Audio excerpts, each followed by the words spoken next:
Ladies and gentlemen, welcome to another episode of The Flank. I'm joined by my friend, my duo, Mike Penn. You guys already know the deal, man. I'm here with Ben, Jay, and Nassim. Ben, say hello. Hello. How is your day so far today, Tom? Pretty good, Ben. I just, we did a little watch party. I was watching the matches with you. I honestly wasn't going to do that, but there's a little bit of, a few delays today, Ben. A few delays. Yeah, there were some issues with the stream. We're hoping to get this show in before the next game started, but Dude, you've been talking about this next game all fucking day. Yeah, it's a big game, bro. Listen, guys, Ben might be a little distracted today. I have a feeling that Ben is going to have the Knicks game on another monitor, and he's going to be distracted. That is, in fact, what's going on here, bro. See, he's already doing it. He's already fucking doing it. The lamp, everybody's saying they can't see straight with the fucking lamp. So let me change the colors. Hey, we also got Parasite here today. He'll be joining us as well. Parasite, how you doing? I'm doing good. I'm just excited to get into this match. This London and Dallas was really fun. Oh yeah, man. The first match, we'll kick things right off. We'll switch some screens over here. Let's get right into it. We got London Royal Ravens going up against the new Dallas Empire. Both teams actually had some new players. You have Afro and Alex that are joining London, and then you got Vivid joining Dallas, right, in place for Fellow. So obviously some good matches today. Oh, Ben, no vetoes today. What, you're gonna skip right through? What's going on here? I'm skipping right to map one. We don't got not really much to talk about. See what happens, guys. There's a Knicks game on, and all of a sudden, forget the vetoes. The only thing that was really interesting of the vetoes, and this I guess benefited London, is they're a completely new team, so they're probably not going to be vetoing the same maps. And Dallas, obviously adding Vivid. I mean, it's not going to shake their play style up much, in my opinion. So I think London, I guess, had the advantage when it came to like vetoes. I mean, the one thing I will say is London did get pretty good hard points for them. I know they ended up losing map 4, but APOC has been one of their stronger maps as of late as a team. So it was an interesting set. We've seen Dallas start to play this map recently, but was a map that they stayed away from for literally most of stage 3. So interesting to see that slide in. This is not the map where they lagged out, right? No, I skipped that an hour. All right, because obviously, guys, there's a little bit of confusion today with the lag out. A lot of people were arguing a little bit. I saw some arguments happening on Twitter. What was the whole argument? Did London think they should have won? They should have got the map winner, or what was even going on? Like, I was very confused. I'm not really sure. I haven't gotten the skinny. Do you want to ask? Do we have a special guest who can talk about it? We do have a special guest. He goes by the name of Reese, a.k.a. Vivid, but he's not on the unmuting. I have him in the call. I gave him a couple pokes. There was one interesting thing I saw on Reddit, actually, was they switched cameras off of him from the spectator POV on this map, where Reese, I think it looked like he got stuck in the ground or he was like lagging. So he might have had PC issues even throughout this map. I didn't really get to watch it. I just saw it on Reddit. They switched off him. That was during the first map. That was like right when he got scanned or he logged out. Oh, there was a replay. So there was a replay before this. There's a replay in like an hour delay. Oh, okay. I'm pretty sure it was J Cap talking about it with Marky B on Twitter. If I could see if I could find it, but I'm pretty sure Marky B and Shane and them were going at it, or they weren't going at it, but they were just saying that they probably should have, I don't know, got the win or something. I don't know what the hell they were saying. If you want to switch to the gameplay, we'll get right into it. All right, we'll switch to the gameplay. Fuck it. Fuck the tweets. Fuck it. Ben's rushing me today. I don't know. Like, apparently, I'm not rushing. We'll talk about the tweets after. Let's get into the gameplay. Okay. All right. Go ahead. Let's get right into it. Ben, off the get go, was very back and forth. Obviously, Dallas, they pick up Vivid, and we already said this, London picking up Afro. Afro, he looks pretty good. I mean, he dropped a 1.13 today, so he did his thing for his debut. I really enjoy watching his POV. I think he's a great player, and I think he's going to do a lot for his team. And then Alex, on top of that, was playing well. That was the question mark, at least for me, is I personally didn't know how Alex was going to play. Because you had somebody like Zed who was doing his thing for this London roster, and then you just kind of switch it up. You get him off the roster. Alex comes back into the mix. You bring in Alex, and I thought they were working really well off each other today, Ben. Yeah, I mean, in all 3 respawn maps, I mean, London looked good. They won this map. They won the control pretty convincingly, and we'll get to Dallas's control struggles later. And then the Garrison hardpoint got pretty close at the end, where it just kind of ended up falling short for London today. Was they got clutched up on that round 11 on Express, and we'll get to that. And the standoff wasn't particularly close in the game 5. Yeah, you want to know something that actually bugged me? I'm sorry to cut you off. No, Tom. go ahead, Chris. I love looked when at you the speak. stats overall for this like series, and for a series that went map 5, the damage numbers overall for the entire series were very, very low. Yeah. And it was really weird to me because you're playing a map like APOC and you're playing a map like Garrison, which are maps where you're engaging a ton. And it was just a really strange series, like, for me. I think because the control was very fast. Okay. It was a pretty quick 3-0, so.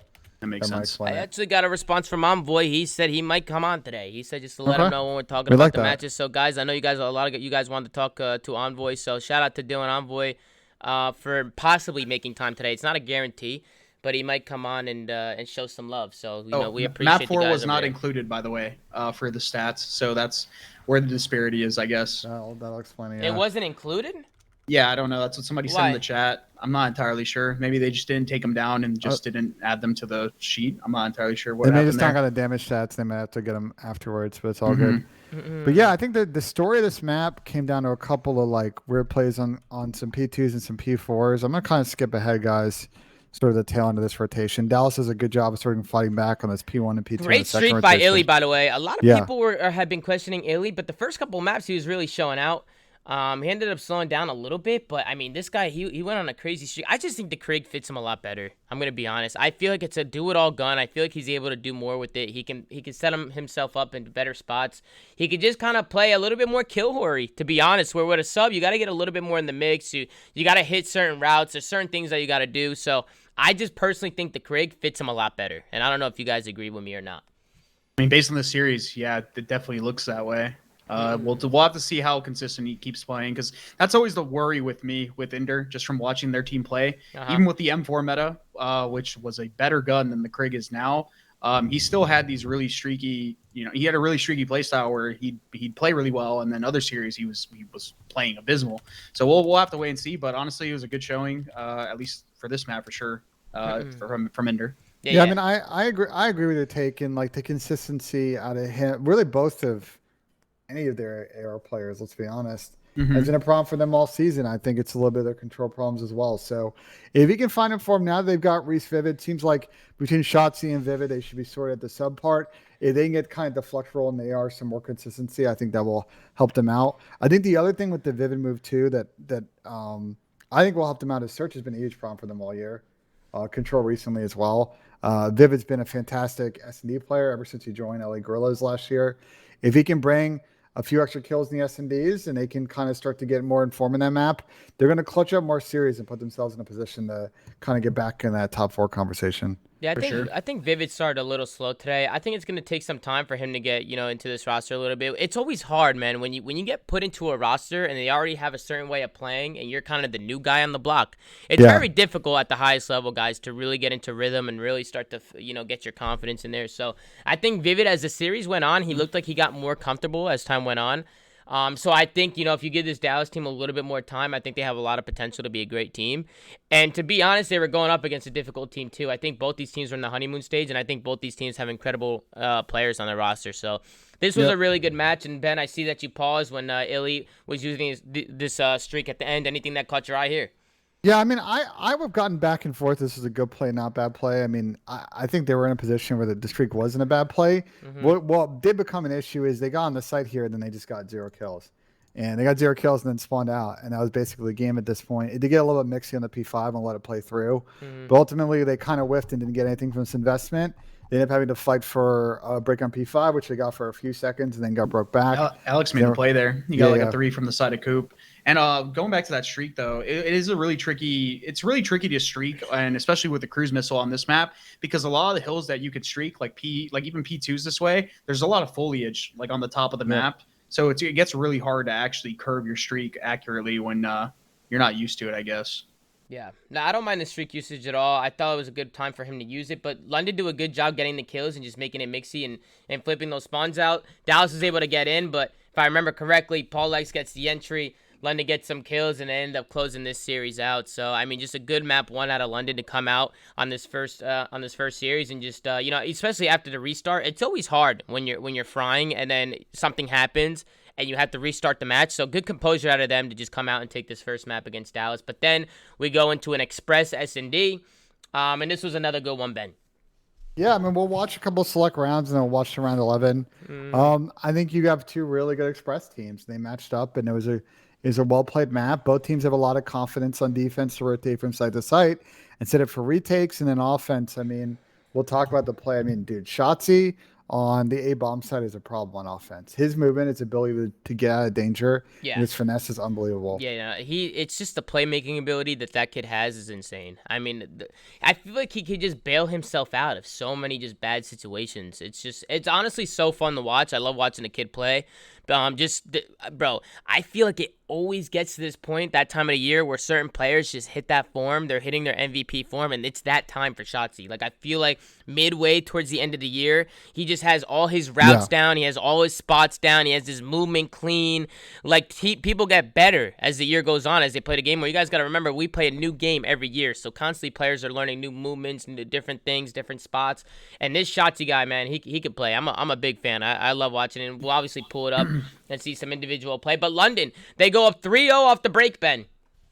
Yeah, and then we get a couple of kind of mixy rounds, and then this map gets pretty interesting in the middle. So we'll watch a couple of these selects. Just the usual. I mean, we've seen this a lot on the B-bomb side. Everybody's just blind countering. It's just pure chaos. I kind of liked how Dallas kind of attacked this from defense. They weren't trying to square up from bottom tunnel. They just all hit middle and then took it from that side. So I thought that was an interesting play to them. I haven't really seen a hard counter like that before on that side. Yeah, Parasite, why do teams always hit that B bomb side? I feel like it's just such a, like, everybody's always doing it. Like, everybody's always hitting it out. Like, I feel like A's not hit out as much as it should be.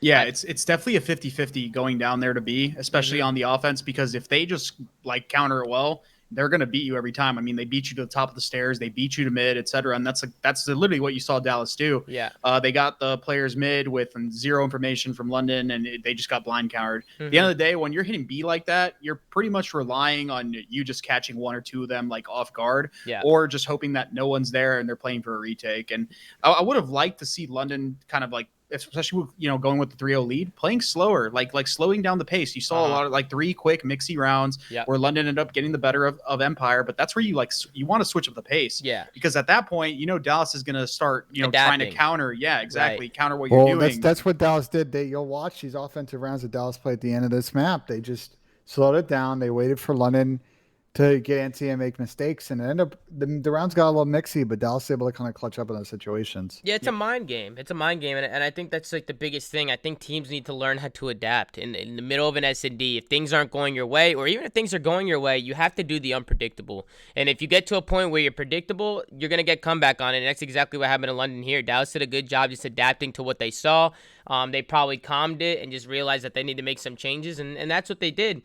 They go down 3-0 off the rip. London end up winning another round. Dallas got a couple, but Dallas end up bringing this one back. We see Illy playing this spot. We see how many players play this spot now. This spot is so annoying. And it's like people play for it now. They play for that B bomb plant so they can just get up on this sign and just finesse that head glitch because, guys, that head glitch, let's be honest, you could just snake up and down. It's very, very difficult to get people out of. So you just see people setting up those setups and clutching up some of these rounds. But Dallas, they end up bringing it all the way back. I want to talk about this round, Tom. This was a round that you and I watched. So I believe the way this round is playing out is some rotation back and forth. If you look at number 6, we'll play this whole round out. Krim goes on a very long flank, and it was a really good play out of him, but he just takes too long, and the action happens at the A bomb site, and inevitably his teammates die. You'll watch London will break through middle and ultimately win this round. Yeah, you're saying they waited too long to make this play? Or you're saying Krim made the super flank? Yeah, Krim makes a super flank. He makes a good play. Yeah, he makes a good play, but you're right. He just, like, I don't know, he just takes the super long guy. He just takes his time. Like, he just takes his good old time. I love the play. I love the playmaking ability that he has, and I like the balls, right? He has a set of balls. He hits up the middle of the map. He crouch walks all the way around. He sees him. Maybe he's scared of maybe a little bit of sound whoring, Ben. Maybe with all these steps and all these hops, he doesn't want to get sound hoard, so he's trying to be careful with his plays, but he ends up taking one down on the site. But I feel like at that point, London are already pushed up the map. They're already making plays through train. I agree with you. It just took too long when we were watching it back. So, Krim, he's not hitting those flanks fast enough. He tries to steal my routes, but he's not doing it correctly, Ben. You know what I'm saying? It goes both ways, though, Tom. So they did get a first blood. So there's two things that can happen here, right? Yep. Once you get a first blood here, that London is going to probably make a play because obviously when you're down on the defensive end, your goal at this point when you lose a man is you got to make a play and stop them from either playing the bomb or regaining man advantage, right? So two things can happen. Either their team needs to like hold and do nothing, right? The Dallas guys, while Krim develops his flank, or Krim needs to speed up on the flank. And both of them, they just did the opposite. Krim was slow on his flank, and Dallas also decide to like try planting the bomb and stuff Yeah. like that. That's where you saw Afro push up to the bomb and kill the bomb carrier. Which I think the main problem for that, Chris, sorry to cut you off, is do you think that's a good. communication issue right there? You think they're not calming properly in the match? It's probably a communication issue, but it's more so of I just think they got a little bit ahead of themselves, and Krim didn't realize the speed they needed to play. So it was just like it wasn't. I wouldn't say more so of a communication error. I think it was more so just a misplay from both ends of Dallas. Yep. We talk about this play from Krim great right play here. by Krim. I mean, first of all, Crim6 was making plays all game. I like that he was making plays. I like that he was confident in himself to hit certain routes. He picks up a submachine gun. He's in a 1v1 situation with Afro. Obviously, Afro, the new guy in the block, right? Krim, he's welcoming, giving him a little bit of maybe a warm welcome, Ben, to the league. He slides in on him. Slides in on him. He picks up the sub. So sub 6 coming out, winning the 1v1. He pushes this to around 11. I didn't even notice, Tom. That was almost a 2v4 for London if Krim didn't. Yeah, they almost choked it. Luckily, Krim was able to clutch up and send it to around number 11. And this is where things get a little bit mixy. And this is where you start seeing that individual play from Shotzzy. I think Crim6 went fucking rogue this round. Yeah, this guy jumped out the fucking window like he was fucking Superman in this fucking thing. I said, Porter, what the fuck are you doing? As soon as he did it, I said, who the fuck does this guy think he is? I didn't get to see it, so I'm excited to actually see it. And it was funny, because remember when he was playing New York and he was on the exit on Checkmate and he jumped off the fucking plane? Do you remember that? It happened a few months ago. It reminded me a little bit of that. But luckily, Shotzzy, he was able to pick up his trade and dip out with his life. But you'll see it off the rip. It seems like London and Dallas don't know what to do. London's in their spawn going back and forth. Dallas is in their spawn going back and forth. But then, ultimately, as Ben likes to say, Dallas decided to go over to the A site. And Chris, tell me a little bit about this A site and kind of what teams like to do to get this down. Well, obviously, you want to clear all these locker corners and clear the building. But once you get up onto the site, most teams, what they'll do is they'll have a guy go through the mid-terrain and a guy come through lockers to check each other's corners. And then after that, you basically just want to slide up to the bomb and try to get it down. The weird situation that you run into is when players opt to like prone by the block near the bomb site, because that's a hard spot to check. But once you get that bomb down, like holding it's extremely easy because you have so many advantageous positions and corners to hold.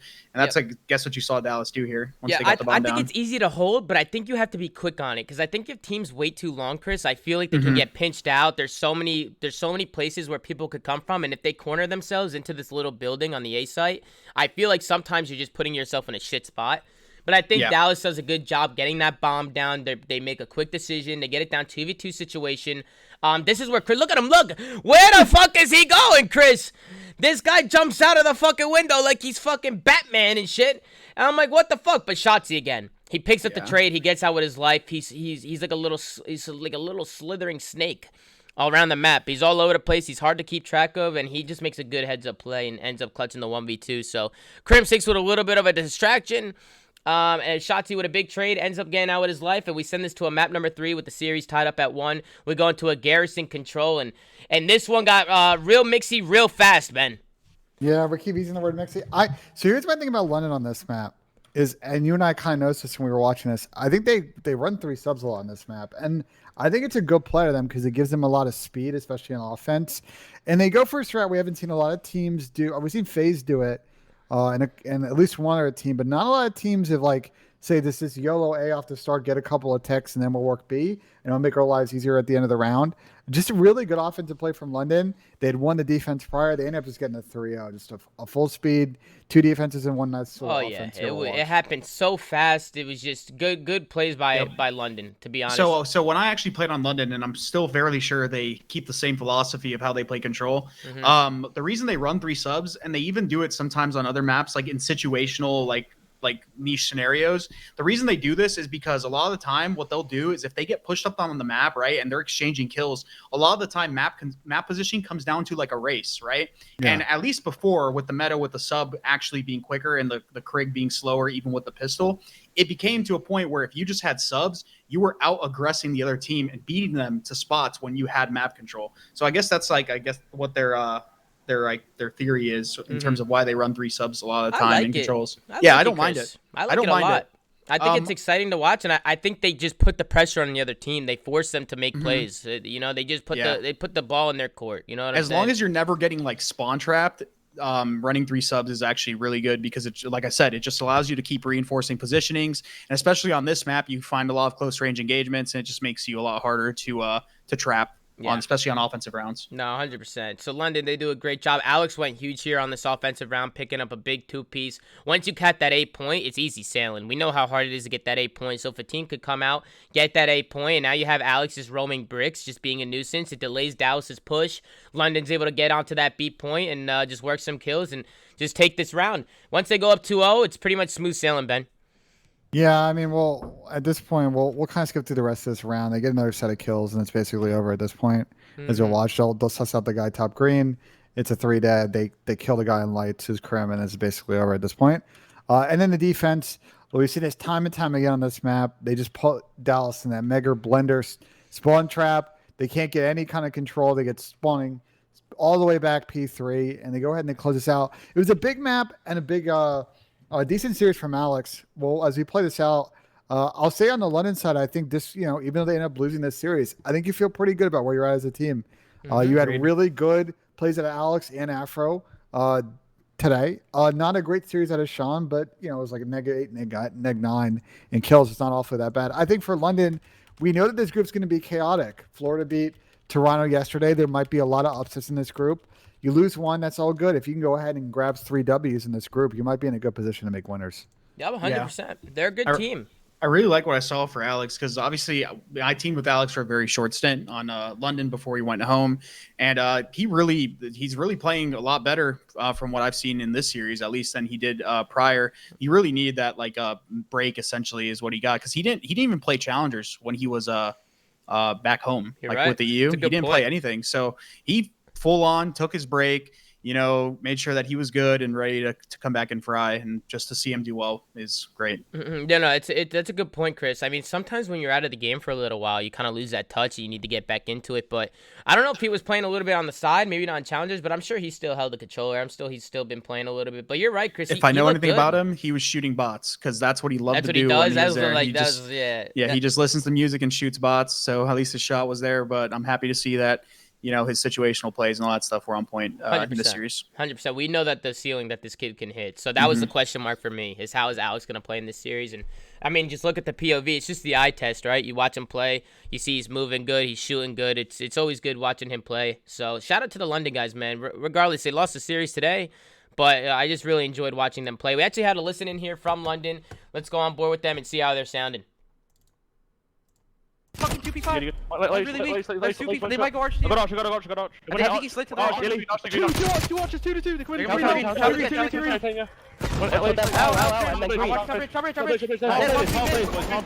3. Ellie, when the point is on. I'm telling you. Let's push it. He's right side. Stop. P5. One no, L. Pushing you, cuz. Good. Hang on side again. I'm trying to show you. I'm trying. Could be mid though. I see him. I'm dribbling up. Yeah, mid. Try to be gold. I'm gonna stop. Let's go green, Lily. Ender dead. Shit. Let's go down. Go streets right now. Go Mid tanks and back P5 box. I don't see mid tanks. Sitting in the corner right side. Our streets outer and do not push point. Just do not push. Yo, top green. Nice. That's how we push it. I'm playing. Outside the point. No, one second, nice. No, I don't have. Wait, still left. Behind you. Break's got me. We have to bench. One push square. That was an amazing play, by the way. Yeah, amazing play. I actually have something to say about that, Chris. Are you talking about the streak when he jumped out the map? Yeah, that's been like a thing for a while, and it still catches people, Chris, which is mind-blowing. Why don't people streak outside the map?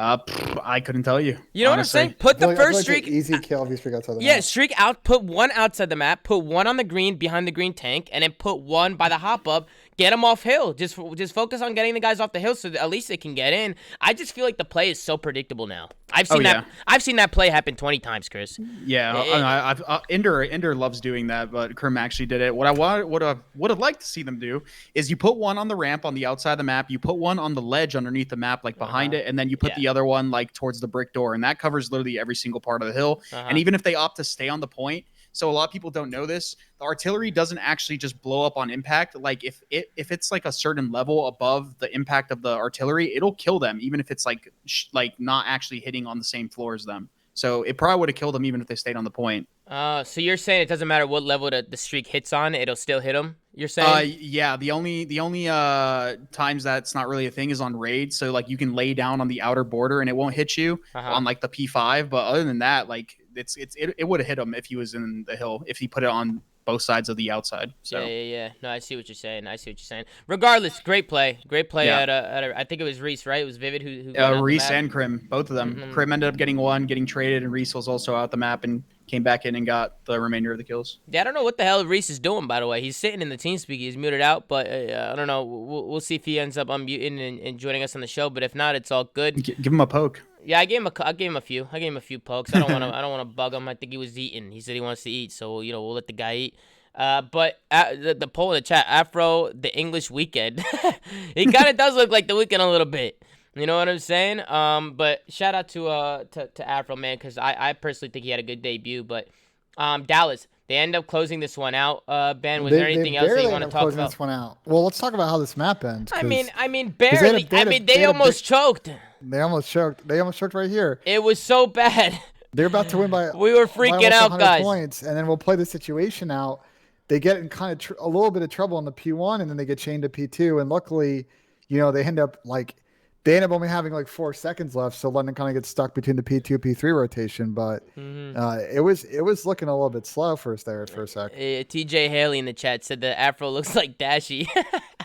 I mean, I can personally see it a little bit, a little bit.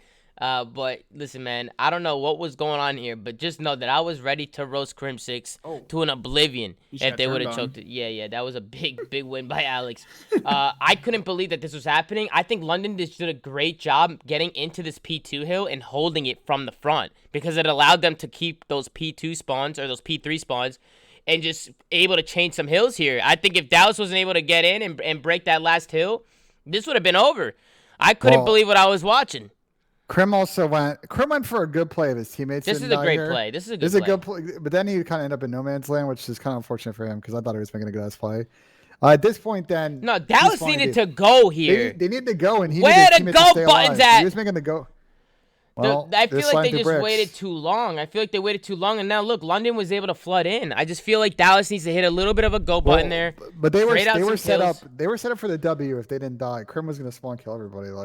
They were set. Well, the 2 guys in bricks died. They got these spawns. I understand that, Dan, but they were still there. I felt like they were playing it kind of slow. I felt like they could have hit that a little bit quicker. I'm gonna be honest. And obviously Porter's making the play, but it is a difficult play. Once he gets one, they know he's there. Like he needs to try and finesse. You know what I'm saying? It's not like you're just relying on Porter to just absolutely smoke everybody off spawn. They probably could have went a little bit faster, but hey, regardless, London, they do a great job holding it from the front. How did London lose at this point? Yeah, I'm actually just watching this. I'm kind of mind blown right now. Oh. Afro gets a big two-piece in Gen. You have number 5. Who was that? Shotzi's able to get in and make a play. How did he get through Plat? Wait. They still have another opportunity here. Yeah, they do. I mean, I don't even know how the hell Shotzi got through Plat initially. Illy picks up a two-piece on the backside. Paul kind of gives it the back. That's it right there. If he had played the van spot, they still almost bailed themselves out. There's 2 blunders here. It was like on that rotation, somebody solo pushed out P4 when the rest of London was set up. Like at the really early in the hill, he solo pushed out P4 and died, which put a lot of pressure on Afro. Luckily, Afro bails him out, but that's what gave them the opening to hit tools. Because he had the line of sight on it, and the rest of them ended up coming off spawn. And then obviously right there, it was win in this situation. Obviously right here, it's when Inder gets this 2. How did Illy pop 2 here though? Where did he pop 2 kills from? He's mid map, right? He's in tools. He's in tools. Yeah, and they team shot that guy. Oh, okay. Yeah. There must have been some miscommunication. I mean, I'll say they shouldn't even be challenging that. London shouldn't even be challenging that. Based on London's comps, I don't know if you guys noticed in the listen. My only critique of the listen is it felt a little bit chaotic. Frantic, a little frantic. And in a situation like that, when your comms are chaotic, you're gonna have a second or 2 delay where someone's gonna realize what they needed to pick up. Looney said that Afro trolled. He said Afro trolled. I just personally think the 2-piece that Illy got from Plat just should not happen. From Tool should not. He shouldn't even have an angle on anybody. They should be allowing. They should be making them slide in, and they should be holding. Like they have all the favor in the world. They have the advantage. All they need to do is chill, hold their corners, hold their crossfires, and get the kills. Instead, they challenged them. They ended up dying, and just a good play from Dallas to clutch up. But that got really mixy. That was a crazy map. And then we go into a map number 5. Ben, I see you on your phone. What's going on with the Knicks game, Ben? Are they losing or they winning? No, it was not Knicks thing. Oh, okay. You never know. Okay, then we go into a standoff S&D, which, hey, we've seen nothing but fucking blowouts on this map, to be honest. Nothing but blowouts. Dallas ended up coming out, and they actually just blow London out of the water. It looked like it was fucking easy for them. They blow them out of the water. We'll watch the selection of these rounds. Until we got to the OpTic series, I think every standoff S&D we've watched is a blowout. Wait, it was a blowout in the OpTic series. You want to know what I think it is? At least in this series. It started off better, though. At least in this series, I feel like London was maybe like unprepared on this map, and they kind of let just slip in the vetoes, thinking like, okay, they might not pick it. Yeah. Because I feel like when you're a new team like this, and especially with a new map in the rotation, a lot of time if you're struggling in S&D, you're gonna have an auto veto, and they probably vetoed that map or just vetoed one of Empire's strongest maps and just kind of banked on them either not being good at this map and not picking it, or if they picked it, just having a 50-50 at that point. Yep, 100%. And I think that's going to be the main problem with standoff right off the rip. I think people are going to be unprepared. I think as the time goes on, people are going to learn a little bit. Like even a team like London, they're going to go back. They pick standoff. I didn't see. I don't know the video. So that's which is, I mean, maybe they felt like they were more prepared on it than they actually were. Until you actually play another pro team, you really don't know, right? Like you play another pro team, they probably got smoked, and reality hit them a little bit. They probably said, "Oh shit, let's go." You know what I'm saying? Let's go back. Let's see what the heck went wrong. See how their strats are countered, and maybe they'll make some changes before they play it next time. But Ben, was there anything that caught your eye in this match? This last match? No, I mean it was pretty much just like a full speed destruction by Dallas. I mean, it's a good job getting bloods when they needed to, getting mid map control. They were doing a good job of working both bomb sites. They had some great setups. Like love watching both bomb sites go to work. There's probably some old school Rambo and Crib knowledge going on here. Like I'm sure that they're always going to be prepared for these BO2 maps. And this is the exact kind of victory that Dallas needed. London's been really hot in respawns, and they carried it in this series. I think for Dallas, it's a nice S&D win. I will say for Dallas, they've got to get better at control. I think they're like 1-7 their last 8 in controls right now. You just can't, especially if you make it to a grand final, you can't be bad at control. They're going to need to pick off respawns other than a hard point off of some of these better teams. Yeah. So I'm sure they'll go back to the lab and figure it out, but just one thing to flag for them going into stage 4. Yeah, I mean, Dallas ends up smoking them. I like that you said they used both bomb sites, Ben, because we saw checkmate S&D, which is no longer a thing, right? It's not in the rotation anymore. No, it's out. Where it was only one bomb site, we only saw that A bomb be planted like 4 or 5 times this year, the whole entire fucking year. So it's good to see that both bomb sites are being used. There's a lot of strats coming out from these guys, so honestly, a good play here by Afro to win around here and finesse shots in this 1v1, but it just wasn't enough. Dallas, they ended up coming out. They smoked these guys. They put them away, and I agree. Dallas needed a win like this. They needed a hard, gritty win, maybe to get their confidence up, get Vivid into the team, get these guys rolling. And I think if you're both teams after this series, you're feeling pretty good. I think Dallas, they looked pretty good. They obviously won the series, and then London, with the changes that they made, they looked strong as well. The problem is they looked good before, too. So now, London, they just need to start executing and winning some matches just so they can get up in those standings a little bit. And, they're running out of time. So hopefully, they play some easier teams and they can get some wins under their belt. But regardless, good teams or good games out of both these guys, both these teams. Yeah, well, we'll skip to the OpTic series then. This one, I'm very curious about. Let me go find the vetoes for this series. Real quick before you guys continue, I got to go because I have dinner. You're good, Chris. You're good, bro. You're good. So thank you for joining us, Parasite. Let's get a wearer say in the chat. Show this guy some love, man. I appreciate you joining us. Thank you guys. Have a good rest of the show. Yeah, you too, man. Later, bro. I think the main. Let's be honest here with this series. The main thing for me was just Envoy. I mean, Envoy was Envoy had an absolute beamer in this series. He was making plays, bro. He was making fucking plays on every map, on every fucking map. But, Ben, anything in the veto system? You said that this looked good for OpTic before the series even started. Well, so I put in our DM group. I knew that, I don't want to roast Brian Sink for this tweet, but do you want to go ahead and pull up his most recent tweet, Tom? Oh, no. He tweeted this like right before the series. And then we were like having a watch party on stream. It was like me, you, and Soap. And I said when I saw that tweet, I lost like mine because I'm not a big believer in Juju. You ask people in TeamSpeak, like I don't say that like Juju's a thing, but bro, like I saw that tweet and I was like, he's just asking for just the karma of the universe. Did he just, like, delete fall it? down on him. I think he deleted it. He might have deleted it.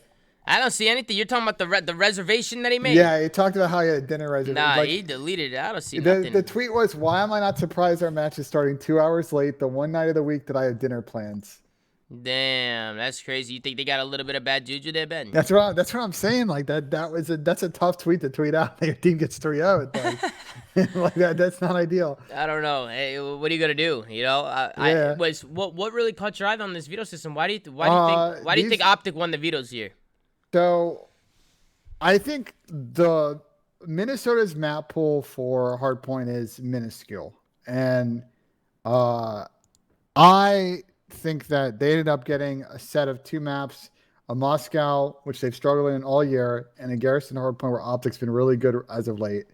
And I felt like basically this set was good for OpTic on the fact that they got a nice little rate control, a nice little rate S&D where they've had some moments, and they looked really good in the standoff. Mm-hmm. And I really want to talk about Minnesota, Tom. We're gonna watch this map. And we have to.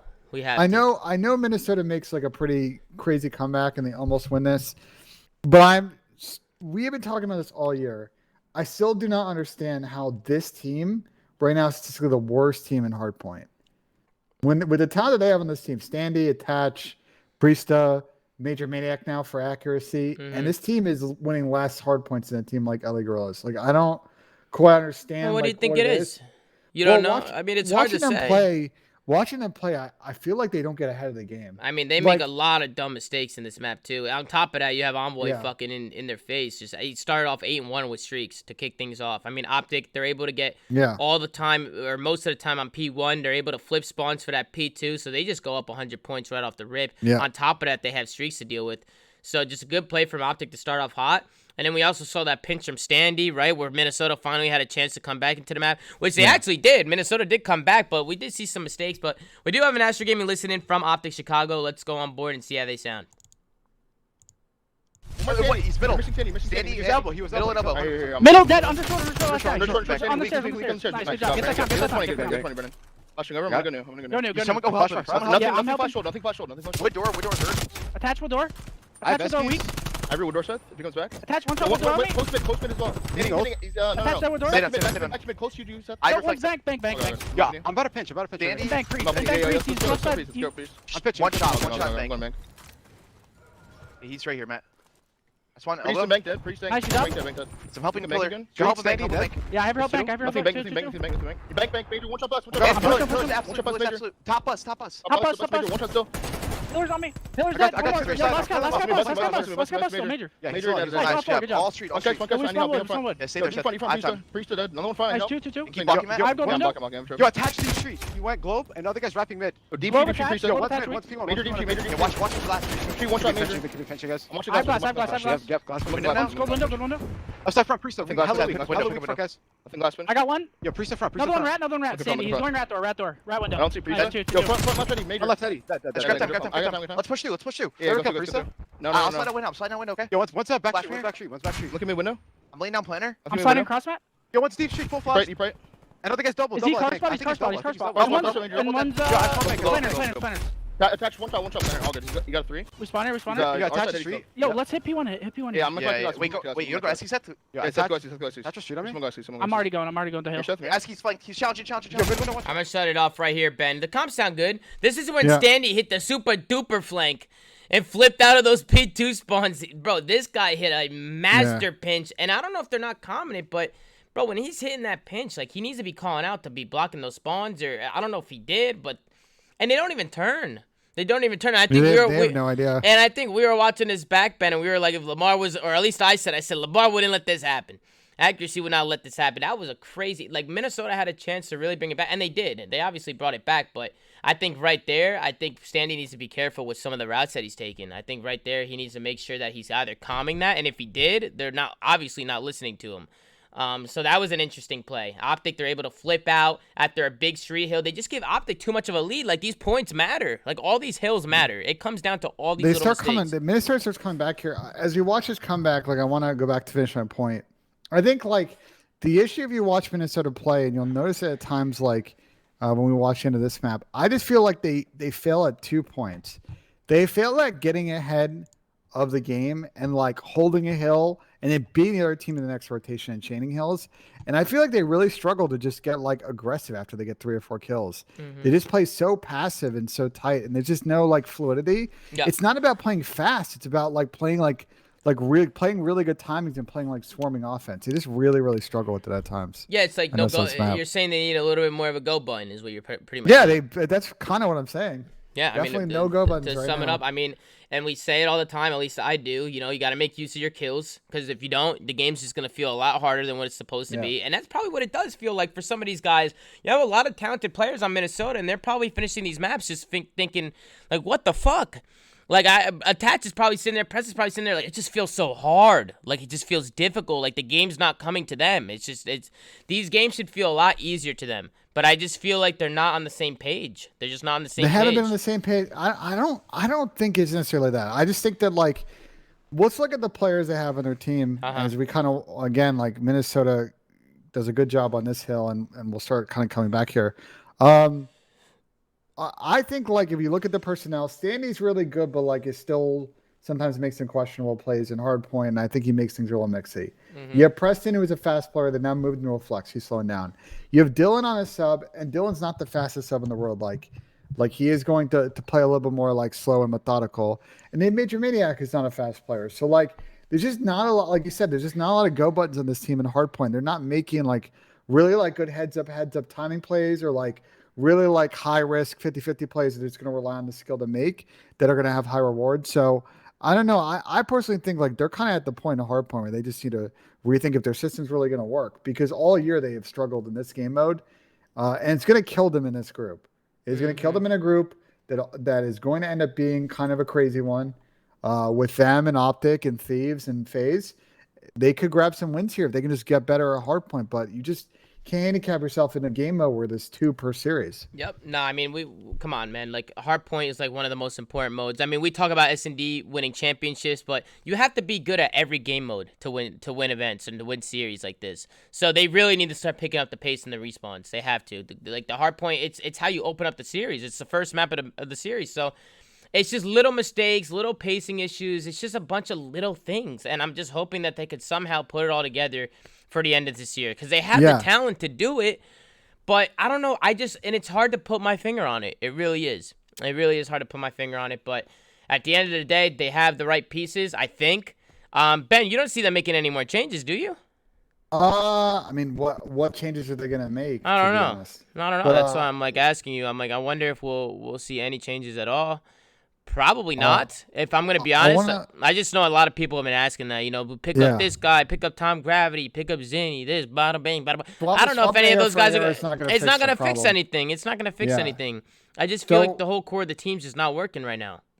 I want to talk about this play. This ended up being kind of a weird timing that ended up kind of starting this huge... Minnesota was down like 80 points, and they ended up kind of chaining these 2 hills.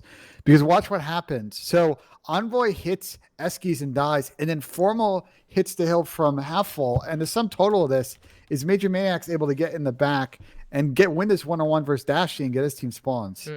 This was a good play out of Mike. Yeah. This was a really good play. I would have liked to see him hit that police station a little bit faster, but he ends up delaying it a little bit. He ends up picking up a kill. The timing works out because his teammates... Yeah, it works out. It ended up working out. Yeah. At first, I was like, what are you doing, Mike?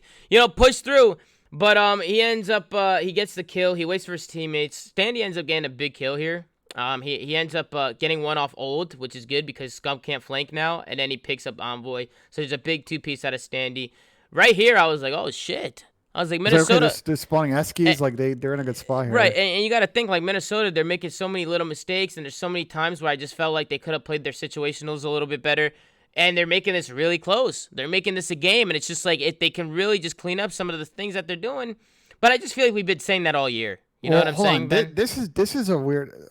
I don't understand this play from Standy. Why would Standy give up the hill here, and why wouldn't you just have the guy coming off a spawn watch half wall? from police. Well, I don't know why Standy even he makes it so mixy. Well, here it's weird because you have Attach holding all of middle, and why Standy backing back and forth from middle? Like Attach he just got his teammate. His teammate just died because he had to slide across to chow everyone. Yeah, now Attach dies, right? Like Attach had the cross. He didn't need to watch it all. Up over and He's over. like it's like he can't. It's like he can't make up his mind. He can't make up his mind, and I don't know what the comms are like right there. But it just seemed like he was a little distracted. I don't know what the hell was going on, but they end up getting the kills. They get the kills. They're able to soak most of that time. Scum makes a good play here. He sees Preston cross. Preston gets kind of chowed by a bunch of people, but Scum makes a good play to just slide in the bank here and chow because he saw him cross from elbow. But this ends up not working out. Envoy gets a weird timing. He ends up losing this gunfight to Major Maniac. They're gonna go ahead. Scum's gonna die elbow, and suddenly Minnesota's got some good elbow pressure here. And they're able to kind of contest from the front and kind of prevent OpTic from winning off of this hill. The sum total of it, though, is Minnesota keep pressing this hill, and they end up actually getting a good set of spawns going into P4. Yeah. Crazy spawns. We'll kind of talk about it, but it really benefits Minnesota and how what happens here. Yeah, the spawns are a little weird. I mean, Minnesota do a good job making this mixy because OpTic could have won it here. They could have won it here with this rotation. It was going back and forth. They were able to do just enough, Ben, to send it back to a street hill. And the street hill got really crazy. The street hill was nuts. I didn't expect it to go down to that. But kind of explain to me, what do you think happened here? First of all, how did Minnesota get those back spawns?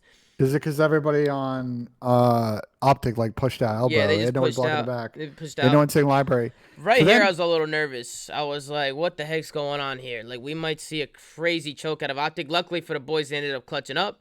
But here it got a little bit mixy. Once they get this bus control, I was like, oh, shit. You know what I'm saying? Minnesota, the way they spawn, this is so weird because Minnesota spawns on the pinch a couple of times here. When they get all of these kills, watch what happens. Number 5 spawns on this pinch. Major Maniac is going to go to window and get 3 kills. How the fuck did he spawn on the pinch? But look how far deep out OpTic spawn. They spawn all the way in police. How the fuck did he spawn on the pinch, though? Should he not spawn in the back next to his team? No, because or were they OpTic, there? Were they alive when he spawned OpTic up? Was still up in the back. Okay, I wasn't sure if they were still up. Oh yeah. Yeah, you're right. Yeah. Number 2 was still up. That was Dashy. He was still alive. Okay, so Mike, he's able to he's lucky that he got that spawn. Well, not lucky, but you know what I'm saying. It definitely handed to him. He's able to spawn on the pinch, and then that's where things just really hit the fucking fan. But again, it's the man of the hour, Envoy. I'm gonna drag him in here right now. Dylan Envoy, what's going on, kid? What's going on, guys? What's up, bro? How you doing, man? Good job today. You were going the fuck off. You're absolutely fine today. I appreciate it, bros. Yeah, man. We're looking at this first map, and things got a little scary, bro. Yeah, talk to us a little bit of what happened in the last couple of hills here. Well, I think I used my streaks really bad, or not really bad, but not as good as I could have on 2 of the hills, which probably could have gave us a better lead. And then I don't know, it just felt like we kind of got antsy. We were up 100 points. We stopped making probably the best plays, and I mean, then it got really hairy. Yeah, no, for sure. I think things definitely got a little scary, but you end up finding a 2-piece on the hill. I don't know what the heck even happened. Did they just line up for you? They just both jumped at you? They just chowed. They went a little rogue. And, but Tom, in this position, so you guys kind of benefited. I was a little confused about how Minnesota played this. So I've linked you to watch together, by the way, Envoy, if you want to pull it up. All right. You guys kind of go 4 dead here. Last guy ends up dying Eskies. He tries to pinch back on the P2 spawns. But then Minnesota doesn't try and push up here and try and get cutoffs on Eskies, just try to play more aggression. Instead, they hold these sides, and what ends up happening is Priest and Attach are going to line up and basically just get 2-pieced. You are one of the many pieces you had, Dylan, in this series, and you guys end up breaking through to kind of clutch up why here. didn't Standy hit through too when he got the don't you think he should have just hit Eski and just guaranteed the win? If he hits Eski, it's just annoying, right? I feel like or they should have got our side hill control. Yeah, they just let us get in for free, and I think Sandy was probably just worried that we could have won off the time. Yeah, there's only 3 seconds left, but yeah.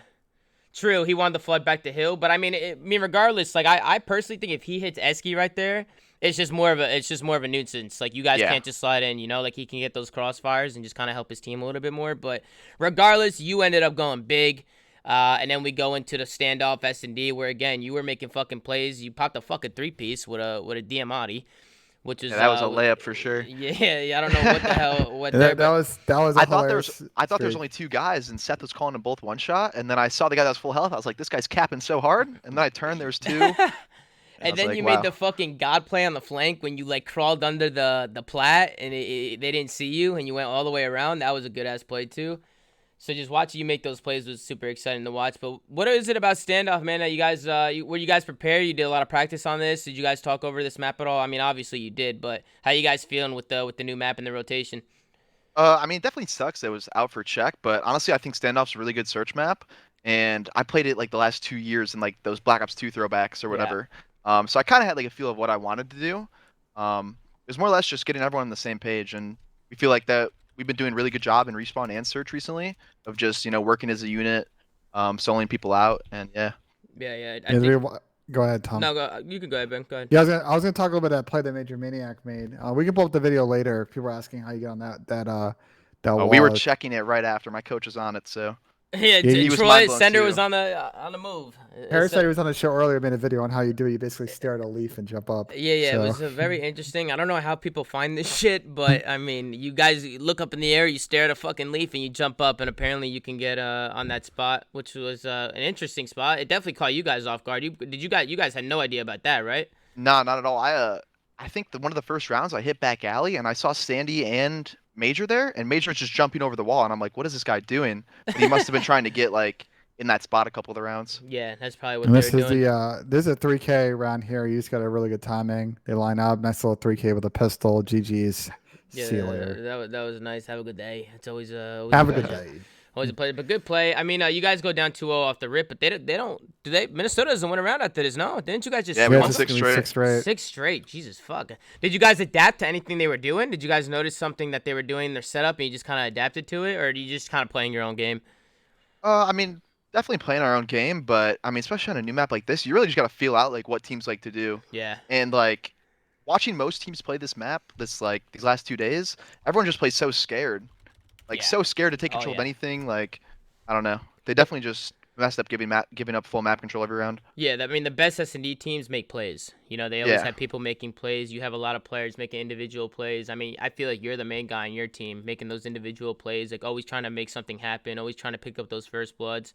I mean, that's why I like watching you play and watching some other guys. But someone's got to get blooded, man. Yeah, somebody's got to do something. You know what I'm saying? Because you just can't be, as long as you're not going rogue. Like, you got to take like calculated risk. Yeah, calculated risk, and as long as your team knows what you're doing. Because if your team knows what you're doing, I'm sure you're calm in everything that you're doing. Like, it's not like you're just not talking and just running wherever the fuck. I mean, I don't know if I'm capping or not, but like this game is like super defense heavy, like for searches. It feels like it is. Like it is. You want to take your risk on offense, 100%. not on the defense. You want to lock down D's and then like this play from you. Nice little army crawl. You end up getting a good timing here. Yeah. You do end up getting traded in Delhi, but you made this mixy enough that I think you guys end up winning this round. I thought you were gonna collapse on a site after you got the kill. That's what I should have done probably. Yeah. I don't know why I came back and fought Standy on that godlike Hetty in blue. Yeah. You went back for the cold cuts and it didn't work out. It's all good. Yeah. But you also don't know where the fuck they are, so you get the kill and you're. I figured someone was watching this, so I was like, dude, he had to move from here, right? But I guess he thought I was coming back. Yeah, I don't know. But it was a good play. You still opened up the point because you got a kill. They started tweaking. I think Scump was on that point, right? And popped a big piece.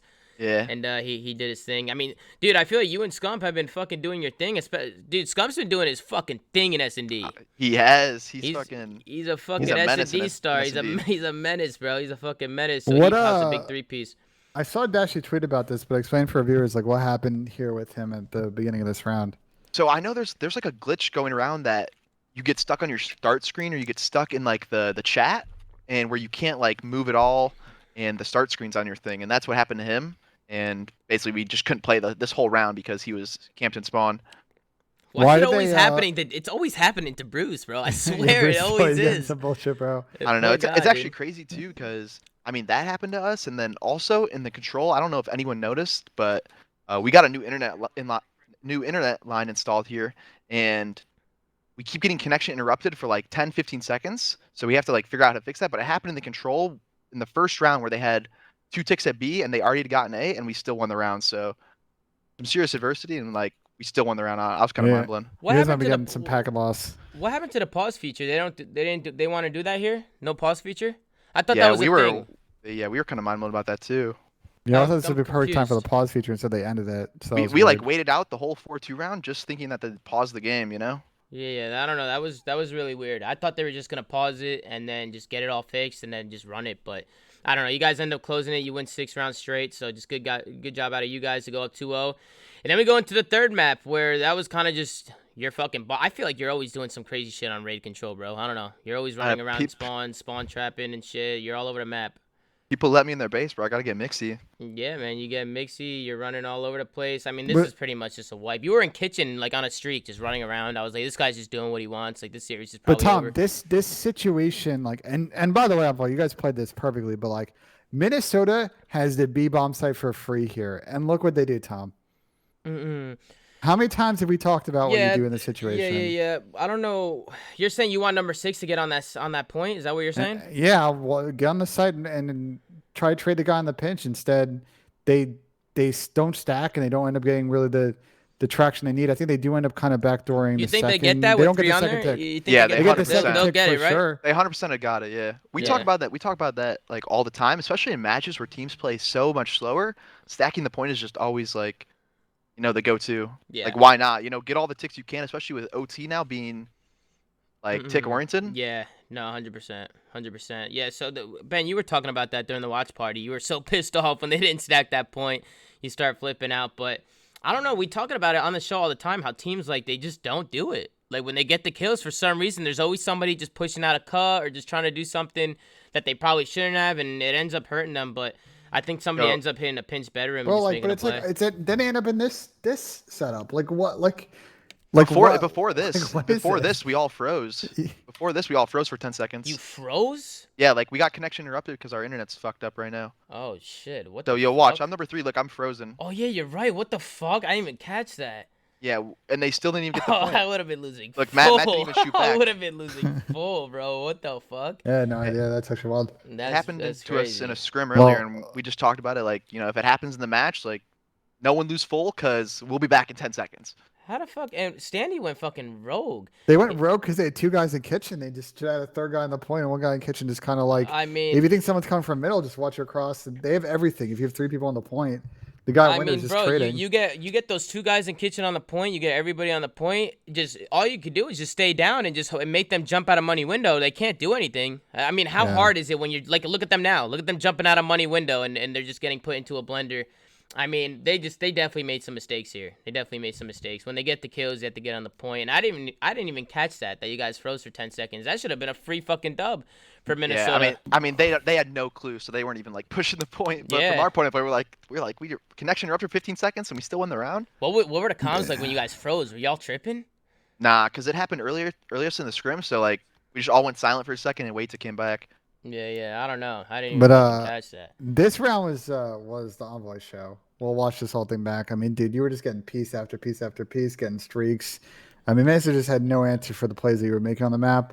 And ultimately, you guys were able to kind of grab the momentum. They were and take calling it from for here. you today, Dylan. They all wanted you. As soon as I turned the stream on, they all were just spamming Envoy. So I had to reach out because you just went the fuck off. But what is it about this map that you're always finding gaps and just always finessing? Is it just a map thing? Like, do you just feel good? I mean, you do it on every map, but I feel like every time you're on raid control, you're always in their base. Always.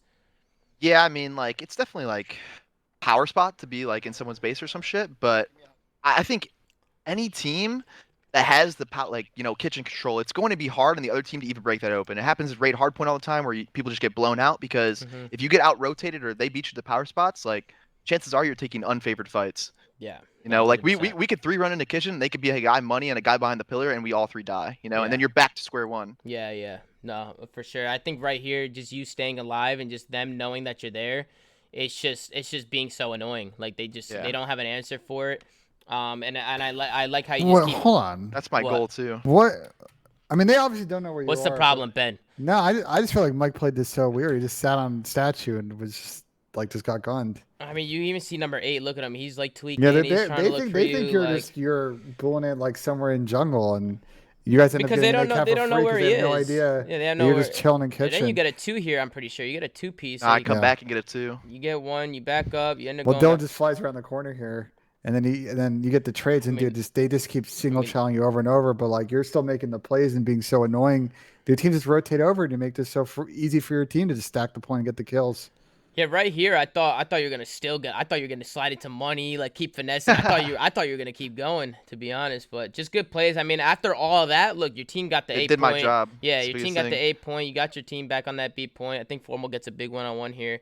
But you guys end up just getting the kills again and just getting onto this point. This is a bloodbath, to be honest. This was a bloodbath. This last map went by pretty fast, but you guys look good today, dude. You guys look good.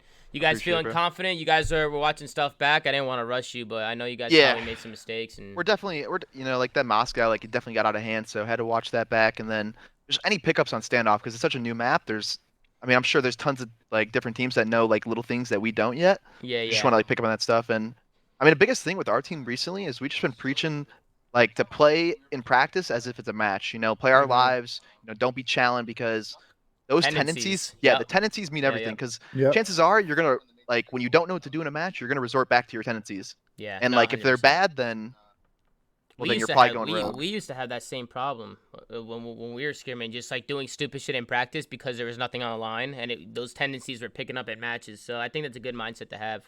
For sure. What's up, Ben? What were you going to say? I want to switch gears for a second because the chat wants us to ask about it. They want to know what's up with the Decimate tweet. If you want to kind of explain the context. The low league tweet? The low league tweet. I got nothing against like Desi or anything. Yeah, I just thought it's funny how he was boasting about the Challenger shit. The Challenger shit, yeah. Yeah. I mean, especially after I didn't want people I hated that like people got on him about it. Like I was just trying to make it jokingly. But yeah, it wasn't that big of a deal to me. I thought it was just a funny joke. Like I don't think JT took it that way either. Yeah, I think JT probably laughed at it too. Like it was funny. That was a funny tweet. But hey, Dylan, I appreciate you coming on, man. You got a lot of fans in the chat right now, man. Anything you want to say to them? Everybody watching? I just appreciate all the support. I mean, through the wins and losses, we're gonna turn it around either way. So, yeah. Thanks for having me on, guys. Yeah, I appreciate you coming on. And, guys, make sure to go fucking follow him at Dylan Envoy at Twitter. Go check out his YouTube. Go check out his Twitch. And go show him some love. But, yo, Envoy, you're the fucking man, bro. Yep, I'll catch you later, bro. Later. Peace. Later.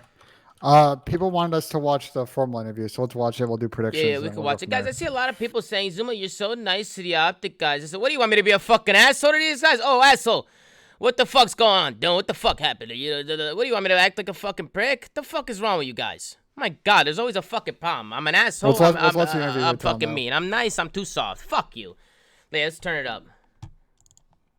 Thank you. Shout out to fucking Envoy for coming on, though. For this moment, I gotta say, Formal, you guys really showed a lot of potential in that Major 3 towards the end there. You caught fire. You've come back into Stage 4 looking pretty damn good, if I do say so myself. I gotta know what's been the big difference maker for you guys. Obviously, you've had a major kind of revamp patch where you had to work on a bunch of stuff, and then you've come back looking better than ever. So how's that journey been for you guys? I think you used the perfect word for it. Like we revamped our practice to make sure that like every day we're improving in some way. Like it feels like always during the middle of the season around this time, like it's really easy to slack off in practice. It's been a common thing like over the years, but I think the past couple like weeks we just had a whole different mindset, and I'm just really happy we changed it going into the end of the year. And I think that we've been looking great. Me too, man, and I think OpTic fans are very happy about it as well. You guys are looking very, very deadly out there. Now, the chatter amongst social media is that you guys are the team to beat on LAN. Do you guys have that sense as well as the team? Do you think that you guys are the team to beat? I mean, I don't want to say that. I've had a lot of experience on LAN, and so has our team. Like me and Seth have played like however many events on LAN before, and I just think like it's been so long since we played on LAN. Everyone's so excited and like ready to go. I think that LAN is like a different environment than online, but I think our team's kind of built for that LAN environment. So I'm really excited for the Stage 4 major. Definitely, the experience definitely screams there above a lot of other teams. I've got to ask you for the last question, man. Your next matchup is FaZe, and myself and Nameless have kind of talked about it a little bit on the desk and how huge this win would be in your group. Are you guys feeling pretty confident going up against FaZe? Do you think that you can take them down, and what would it mean to you? I'm hoping we'll give them a much better showing than last time. I think we lost in like 20 minutes a couple weeks ago, so hopefully our turnaround as a team and our mentalities help us to be a much better team coming to this match, and hopefully we take it. Amazing stuff. Well, I'll tell you what, I'll send you away with the thought that I hope that 20 minutes will go in your favor this time around, and you guys are looking amazing. Let's get it, Lottie. Hell yeah. Thanks so much, Formal. You take care, man. It's a good interview, Ben. Yeah, good interview. Good interview as always from Lottie. Yeah, it's good answers interview. from Formal. Yeah. I think OpTic's mental is just in a good spot. I think they're feeling good. I think they're feeling confident. I think they're taking the right strides to be a better team, and that's what you want to see out of these guys, man. Very professional, man. Yeah, I mean, listen. I mean, they're gonna have a tough series against FaZe comes this weekend, but they're coming in a great spot with a lot of confidence. I think like it should be a really good match on Sunday. I'm trying to find the schedule for Saturday, Tom. Just give me a second here. No, you're good. I got a guest coming in. He goes by the name of Zinny. How you doing, Zinny? Tommy! Zinny, what's happening, Tommy, kid? What's happening with you, boss? Where you been? Good, You don't fucking join the show no more. You don't give a fuck. Listen, Tom, I wasn't feeling very well. After I ate, I was feeling really nauseous. I had to lay down. I was watching on the couch, though. I had it up on the big screen. I saw what you got for food, by the way. That looked fire. Well, that was actually in the camera roll, but I actually did get those tacos for lunch, but I only got 2 of them. That's fire. It actually did look really good. It looked delicious. Zin, we got Envoy on the show. Everybody was saying I'm being so nice. I'm being so... Fuck you. Zin, why do people always get so mad about everything? Wait, what do you mean you were being nice? I don't know. They said Zooma's sucking up to the OpTic guys. What, am I supposed to be a fucking asshole when people join the show? I'm confused. I'm not nice. You were sucking them off, Tom? I guess so. I think I was sucking. Was I sucking them off? You were watching. You said you had it on a big screen. You weren't watching. I came back a little so I went for a quick walk after I started feeling better. I watched the first map of the OpTic. So I watched the full what was it? I did not. Series. Somebody says he hit Envoy with the Mitch voice. Fuck, no, I did not. No way. No, I did not. No, I did not. That's cap. That's fucking cap. Hey, baby, what do you want to eat? Are you hungry? Will you eat that? Only Mitch gets that voice, man. I got the predictions pulled up, Tom, if you want to run through them. But I don't want to be a fucking asshole to people who come on the show, man. They're taking time out of their day to come onto the show and talk to us. So the last I'm gonna do is act like a fucking asshole when they come on, man. So we appreciate Envoy coming on. We appreciate Parasite coming on, and we appreciate you coming on, Zin. I didn't know you were coming on. This is a surprise. Yeah, Tom, listen, like you said, we got to save me for the big ones, right? We got some I guess so, Zin. I guess so. We got a big weekend coming up, man. But I was going to come on in the very beginning. I typed in your chat. You didn't see it because you were getting a good amount of gifted in the beginning. I said you want me on, and you didn't see it. But then I was like, you know what? I don't feel well. I'm going to sit here for a bit. And then... Oh, my bad. I didn't even see it. You're fine. You're fine. I don't even know why you're asking. Do you want me on? What the fuck kind of question is that? I don't know. So any predictions? Are we done? No. We're doing predictions right now. I'm going to pull them up. Let me just get it going. We'll switch screens right over here. Bada bing, bada boom. But, Ben, we'll let you kick things off. We got Paris Legion going up against Minnesota Rokkr to start off the day. Who do you got? Paris looked decent. This is a weird one. Paris looked decent against FaZe. Came up short. Minnesota did not look good today. I'm gonna mix it up. I don't know if I've ever predicted Paris to win a series, but I'm gonna do it here. I'm gonna say 3-2. It's gonna be absolute grinder, and the Paris boys are gonna continue a decent week, finish 1-1, and feel pretty good. Interesting. What do you think, Zin? I mean, Minnesota did not look good today. I'll tell you that. I got Minnesota. I don't think Priesta will play that poorly again. He tweeted after saying he didn't play very well, and obviously he's one of their stars. I got Minnesota. I'm going to go 3-1. I do think Paris is looking solid, but I do think Minnesota is a better overall team when they're playing well. They just didn't really hit their stride today, and OpTic is also just a better team than them. Yeah, I'm going to go with Minnesota as well. I'm going to go 3-2. I think it's going to be a grueler. I think it can go either way because I think Paris has a lot to play for right now. And I think Minnesota just came off a rough loss. So I think they're going to want to bounce back. But we'll go with Minnesota 3-2. But then we go into the next one. Seattle Surge going up against LA Thieves. LA Thieves, they bring TJ Haley back in. Hook to the bench, TJ back in. I'm personally going to go with 100 Thieves here, 3-1. I think Seattle is just chalked up at this point. I personally don't think they're very good. That's just my honest opinion. But what do you think, Ben? Yeah, I got to kind of agree with you. I think I got Thieves by a million here. We're going to say a hot 3-0. I want to give Seattle some more time at Classic. Nothing from what I've seen from some of the footage I've seen for scrims with this team playing a few other squads to make me think that they're going to have a good hot start here, and I think Thieves are kind of hungry to rebound with how poorly they played at the end of Stage 3, so I think I got Thieves by a lot. What do you think, Zin? Yeah, I got Thieves 3-0. All right, sounds good. I think it's pretty clear cut. Then we got the New York Subliners playing tomorrow. Game Fuel marquee match going up against the Los Angeles Guerrillas. You guys already know what I'm going to say, 3-0 New York, but I'm curious to know what you guys are going to say. My bias is coming in, but I also do think, realistically, come on, they're gonna win this one here. But Los Angeles Guerrillas, they got a lot to play for right now, right? So they're going to come out strong. They're going to want to make a statement. So this is going to be a tough match regardless for New York, so I'm excited to see this one. But who do you got, Ben? You know what? I'm going to mix this up. I think this series might be kind of interesting for two reasons. One is I think LAG is a pretty good S&D team, and I think New York's a terrible control team. So depending about how the first couple of maps of the series can go, suddenly LAG could be in a position to maybe clutch us in a game 5. Mm-hmm. I do think though the New York Subliner guys are going to figure out how to get it done. I think it's going to be a little bit of a grinder. I'm going to have NYSL taking it in the game 5. Another heartbreaker for LAG. They're going to kind of get it there, but they're not going to be able to finish it out. Looney, we got Looney in the chat. Dan, what are you talking about? Listen, I don't give a fuck how close you guys have played them. You guys are in last place. You guys, Seattle is.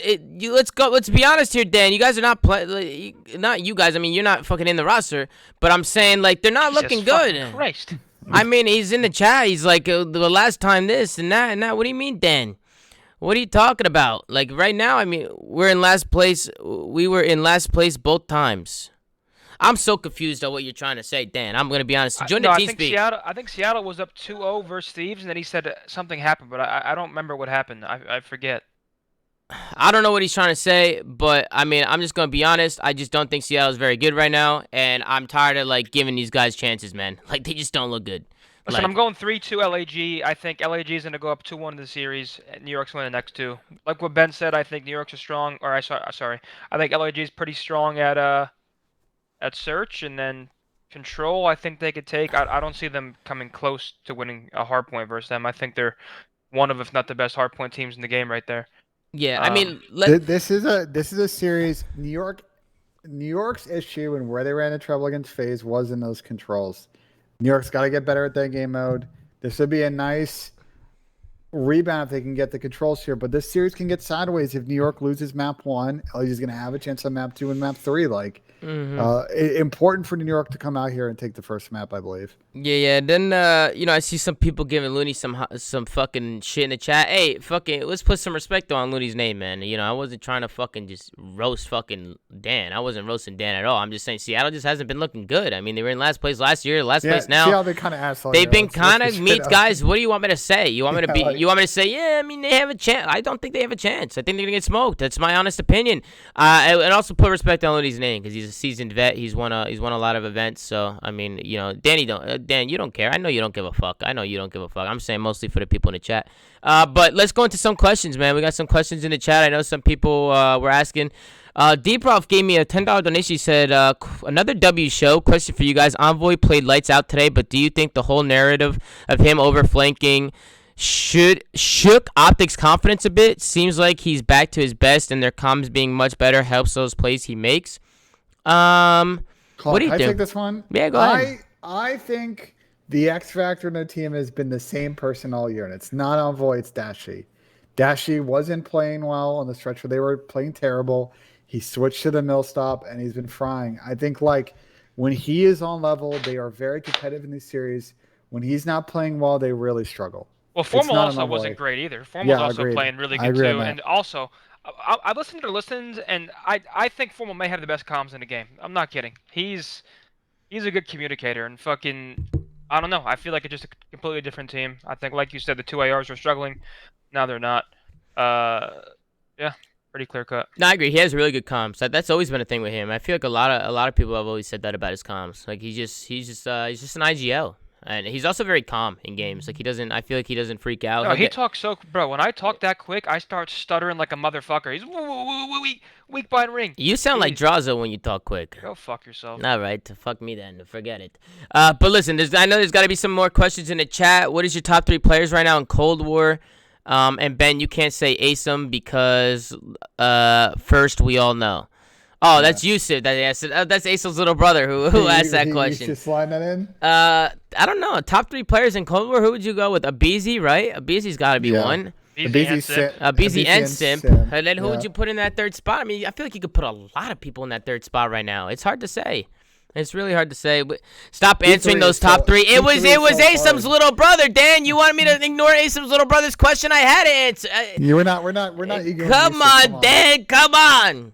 I can't ego He it. was saying Yusuf. Shotzi, I like that. He's been good. You know, Shotzi's been good. Hydra's been good. Asim's been good. Fucking Playster could definitely be a shout in top 3. He's been pretty good all season. Dashy, fucking. There's a whole bunch of people that have been really good. Cammy. Cammy's been I like good. that one. Hey, there's a lot, man. There's a lot of people, but let's answer one more question. Zoomaa, which players, in your opinion, are on the chopping block during this stage? I don't know if many are, to be honest. I mean, we're getting to the point of the year now where is the change even going to be worth it at this point? What do you think, Ben? You think anybody's on the chopping block? Sorry. You said Ben. I'm gonna ask. Go ahead. I mean, there are a lot of like teams that are like teetering, like LAG, Florida. I think Dallas are like 3 teams at the top of my mind that are very much in the pressure situation. So like any one of those players, Major Maniac, like I could see one more dice roll from Minnesota if it doesn't work out with Mike. So I think there's a couple of different players across those teams that are playing well. Someone said like talking about like some Toronto players. I think Toronto's fine. I think they'll rebound from their loss yesterday. I think they're in a good spot going forward. Toronto has 1 loss. People are saying. Yeah. People are spinning some bullshit in the chat. I think Florida, Dallas, LAG, 3 teams and those players, need to step it up as a team and start getting some W's. All right. Well, Ben, you already know how we're gonna end this show. Were you gonna say something, Zin? No, it's all good. It's all good. Zin, what are you gonna say? I mean, we're at the point where, like, Yeah. the bottom 3 teams are definitely not going to change, because why would you spend money when you're not making champs? Yeah. Like Ben said, LAG could, but they haven't yet, and if they do make a change, I think they'll go right to their academy team. And they just got rid of, like, probably their best player in their team. What about Minnesota? Well, I guess. I mean, Minnesota's probably They're the biggest probably, prospect to make a change, because, I mean, like, I think the 7th and 8th place teams are, like, the biggest possible teams to make changes, because if they want to make, like, a final run and try to win maybe champs or something, maybe they'll go towards getting a new player, but I don't know. We got to see Rokkr more. They had 1 match with Mike. It was versus OpTic. You got to give him some time, because he started off super slow that first map, started bringing it back. Yeah. Just got to give him some time to see how they're playing. Yeah, for sure. But Ben, I think you already know how we're gonna end the show. I think you need to sink a putt for us right the fuck now. I got you. I think you need to sink it. And I want you to be cold-blooded today. I want you to do what you do. I want you to just absolutely fry this putt. I want you to listen. I need some good confidence. I'm playing tomorrow. It's gonna be wet. It's gonna be hard. The rough's gonna be what? deep. Zinni, what's wrong with you? Get your head out the gutter. Get your head out the fucking gutter. Sorry, it's gonna be what? But Ben, let's see what you got, Ben. You stepping up to the plate, Maron, and he ain't got no socks on today. Jesus. No fucking socks on today. Look at this fucking guy. He's going rogue. Maron, let's see. He's lining it up. He's gonna take the hit, and he sinks the putt nice and easy today. Cold-blooded killer, this guy is. Hey Ben, you've been practicing on that form, haven't you? Yeah, that was a nice putt. I didn't try and crush it like I did yesterday. Beautiful. Nice, putt. Easy, straight down the middle. Hopefully I don't shoot at 95 tomorrow. I like that, Ben. It's a good putt out of you, and it's always a pleasure to watch you sink some putts or miss. Regardless, you missed 2 in a row yesterday, but I'm happy that you bounced back. You got your confidence back. Ben's got his mojo back. I appreciate all the words in the chat, but guys, thank you so much for watching another episode of The Flank. I hope you guys did enjoy this episode. Shout out to Parasite for coming on. Shout out to Envoy, and shout out to Zinni for hopping on at the very end. But I appreciate you guys watching. We'll obviously be live tomorrow after the matches. And just make sure to like, comment, subscribe if you're watching on YouTube. Make sure to go follow The Flank on Twitter, at The Flank. Go follow Ben at Ben J. Nassim. Go follow me at Zoomaa with 2 A's. And go to anchor.fm/theflank if you want to see all the audio sites that we're on, all right? So we appreciate you guys, man, and we'll catch you guys in the next one. We're playing Pro 8s if you want to come spec. Have a good day.